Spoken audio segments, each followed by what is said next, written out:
I'm Martine. I'm the Chief Curator at the Contemporary Art Museum in St. Louis, and we are opening our Spring-Summer 2022 season of exhibitions. So this season we have 3 exhibitions in the main galleries. Correspondences Towards a Living Object by Gala Porras-Kim, Alia Farid's A Solo Exhibition, and Martine Gutierrez's hit movie Volume 1. And each of these artists is kind of prolific in their own right, working in a variety of different media, from painting to drawing, video to sculpture and installation. So there's a lot to see that's all very different. They're all artists working kind of at the forefront of contemporary art today from a lot of different locations, but thinking about issues that I think relate to everyone in St. Louis and beyond. In the exhibitions, there are conversations around authorship, around identity and archetypes of femininity, and there's also a beautiful meandering kind of film about the Fisherman New Year in Qeshm, which is an island off the coast of Iran. Gala Porras-Kim, Correspondences Towards a Living Object, is an exhibition that brings together 5 main projects of the artists that have occurred over time.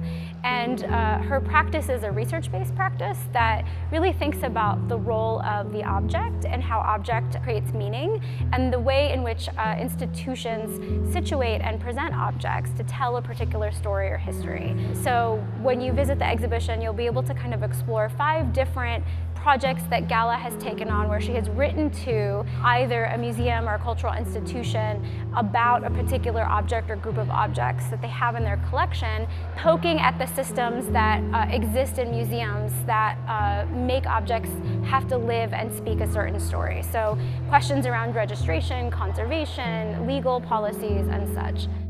Martine Gutierrez, Hit Movie Volume 1, is a commissioned work. So Martine Gutierrez was invited to CAM to make a new work of art.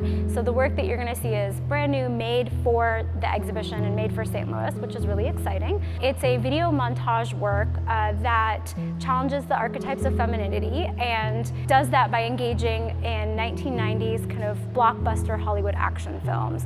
It's a really dynamic film shown on our project wall and is accompanied by a movie poster, which is a large photograph you can see when you enter the museum, and a large teaser video or trailer that you can see on the exterior of the building in the evening when you drive by CAM. And the 3rd exhibition in the main galleries is Alia Farid, A Solo Exhibition. It is a single work of art, a single video, that is a really poetic and enchanting film that documents the annual Fisherman's New Year. It takes place in Qeshm, an island off the coast of Iran, and it is both kind of visually and I think audibly a very kind of entrancing film that I think people will really enjoy. Upstairs, we have an exhibition that is chronicling an ongoing collaboration under the title Collective Impact. It's a collaboration, a partnership between CAM and Creative Reaction Lab. And it's a sort of opportunity for the 2 organizations to come together and kind of create a vessel for thinking and dialogue. The partnership is really community focused and invites people from 3 neighborhoods around CAM's community to engage in dialogue and discuss what are some of the challenges and issues facing our communities today.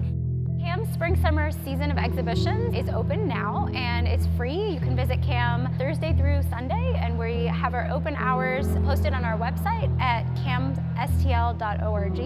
The shows run until July 24th, and invite people to also drive by in the evening and check out the video that's playing on the outside of the building. If you're coming to Grand Center and leaving your car to go home, just do a lap around and come check out what we're showing.